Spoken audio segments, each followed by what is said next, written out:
Saudara, Badan Pendapatan Daerah Kota Makassar melakukan sosialisasi pajak parkir ke pengusaha. Sosialisasi dilakukan untuk menghindari kebocoran pajak parkir.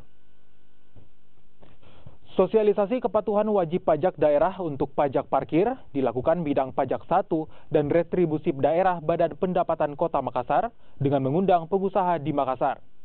Sosialisasi dilakukan untuk memberikan pemahaman terkait wilayah yang masuk dalam kawasan wajib pajak parkir dan pelataran parkir, serta untuk mengurangi kebocoran pajak parkir.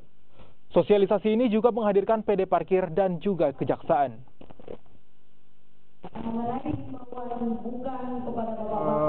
Jadi dari hasil sosialisasi ini memang masih ada beberapa wajib pajak yang belum terlalu mengerti apa yang menjadi kewenangan daripada Badan Pendapatan Daerah terkait dengan pajak parkirnya, terus apa yang menjadi kewenangan dari PD Parkir terkait dengan jasa pengelolaan parkir.